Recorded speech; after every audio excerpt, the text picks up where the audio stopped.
So guys આજે સવારમાં બહુ જ મજા આવી વોક પર જવાની એન્ડ મસ્ત બર્ડ્સનો અવાજ જે આવતો હતો એમાં મને દેખાઈ ગયો પાવાગઢ સવારમાં મારા ઘરેથી વાઘોડિયા રોડથી મને પાવાગઢ દેખાયો અને એ જોઈને મને સાચેમાં એટલી મજા આવી કે યાર ચલો લકીલી હું આવી ગયા છે કેમ કે છોકરાઓ હતા નહીં અને મસ્ત રનિંગ વોકિંગ બંને કરતા હતા પાણી લઈને નીકળી ગયા હતા બિકોઝ ત્યાં એક કેનાલ છે ત્યાં હું ને હિમાંશુ જ્યારે પણ જઈએ ને તો થોડીક વાર બેસીએ બહુ સરસ ટાઈમ સ્પેન્ડ થાય છે અને મને આ સ્કાય જોવાની પણ બહુ જ મજા આવી બિકોઝ મસ્ત ઓરેન્જ દેખાતું હતું હિમાંશુ મારી આગળ પહોંચી ગયો હતો એ મસ્ત વોક કરતો હતો સ્લો સો ગુડ મોર્નિંગ બહુ દિવસ પછી વોક પર નીકળી છું આજે સવારમાં એ પણ રોડ પર ડેલી ટાઈમ નથી મળતો સ્કૂલ ચાલુ હોય છે એટલે બટ આજે મજા આવે ચાલવાની હિમાંશુ આગળ ચાલે છે એન્ડ યસ અહીંયા જેકલ્સ બહુ જ આવે છે હિમાંશુએ બધા બહુ વિડીયોઝ લીધા છે તો એ મને બતાવવાનો હતો એન્ડ યસ અમને એક જગ્યા બતાવીશ ત્યાં બહુ જ મોટું લેક હતું ત્યાં બેસીને અમે લોકો મસ્ત પાવાગઢનો વ્યૂ ક્યારેક એન્જોય કરતા હતા બટ અનલકીલી અહીંયા તળાવ પૂરી દીધું છે અને પૂરીને અત્યારે ખેતર બનાવી દીધું છે દેન ગેસ વોટ અમે એક જગ્યાએ હમણાં રાજપીપળા જઈશું તો વચ્ચે પહોંચીશું એક અમારા ફાર્મ પર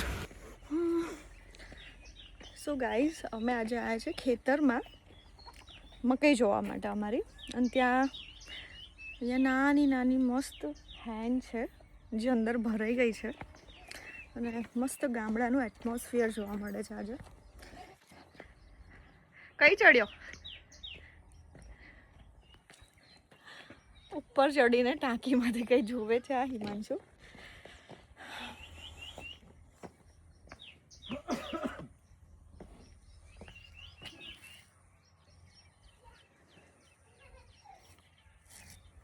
પહેલાની યાદ આવે જ બધી પહેલા વાળી બધી યાદ આવે છે ગામડા વાળી પહેલા પપ્પા આવતા હતા જોવા હવે મારે આવવું પડે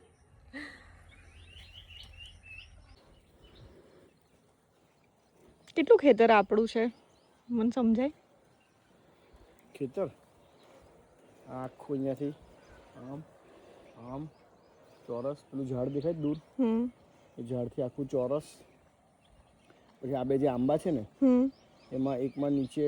નવાબને દફન કર્યો છે અંદરવાળી જે કલમ છે ને એમાં ડેઝીને દફન કર્યો છે અને એ સિવાય બીજું ખેતર ત્યાં આગળ છે તો અહીંથી કદાચ નહીં દેખાય દૂર છે અચ્છા બહુ ટાઈમ પછી હું આવા સ્ટેર્સ ઉતરું છું જેમાં મને તો બહુ જ બીક લાગે છે અને આને પણ બીક તો 100% લાગતી જશે કેમ કે તો આ બધી જગ્યા પર તો મને એને બહુ જ બીક લાગે છે જગદોળમાં બી ડરે છે ક્યારેક હા એમાં બધી મકાઈ આડી પડી ગઈ પણ કોઈ ફરક નહીં પડે એમ ભલે આડી પડી ગઈ મોટી થઈ ગઈ હતી એટલે મોટી પ્રોપર ઉગી જ ગઈ છે આપણે કાઢવાની જ હતી અને આડી પડી ગઈ ઓકે કરંટ છોડેલો હા બંધ છે કરંટ ને પણ હા ઝાટકા મશીન ચાલુ ક્યારે કરવા કરંટ મશીન રાતે ના હવે તો બંધ કેમ કે મકાઈની પર પડી ગઈ એટલે ચાલે ના આવતા અબ દર પડે ના આવતા જય રામજી કી જય રામજી કી કેવી રહી ઈદ સાલ મુબારક ઈદ મુબારક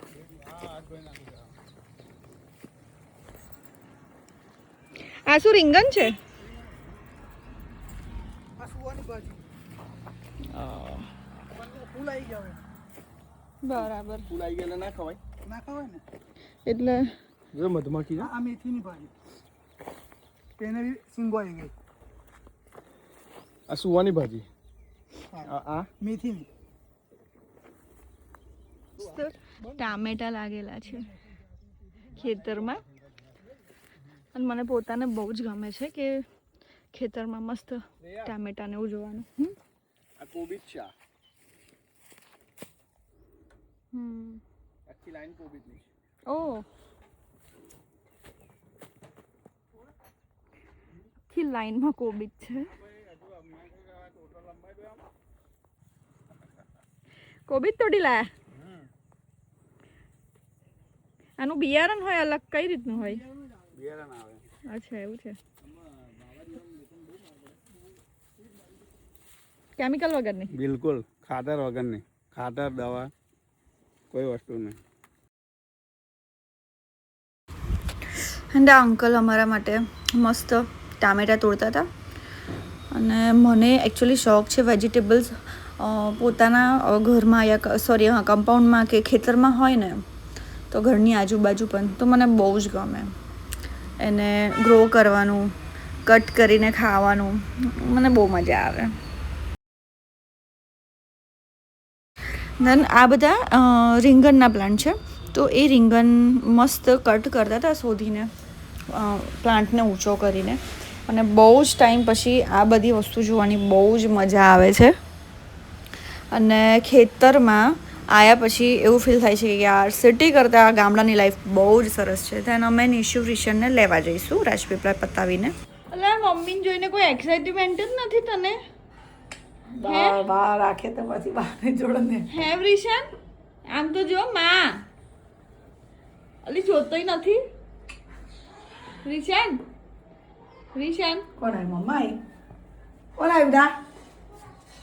રિશન આજે અમે જઈ રહ્યા છીએ મારા મામાના ઘરે, જ્યાં બહુ દિવસથી હું ગઈ નથી અને બહુ દિવસથી મળી બી નથી. સો ત્યાં પહોંચ્યા. મસ્ત પાછળ વાડો કહેવાય ને, ત્યાં મોટો વાડો છે. ત્યાં બેસીને અમે લોકો ખાતા હતા પાપડી. એન્ડ રિશાન મારી નાની સાથે મસ્ત રમતો હતો અને આ બંને બલૂન લઈને એટલું એન્જોય કરતા હતા. એન્ડ ધેન રિટર્નમાં આવીને અમે આ ખાટુ શ્યામના મંદિરે પહોંચ્યા. મારા ઘરની બહાર ડભોઈમાં જ છે મંદિર. ત્યાં બહુ જ મસ્ત એન્જોય કર્યું. એન્ડ ધેન હવે અમે બરોડા રિટર્ન થઈ જઈશું.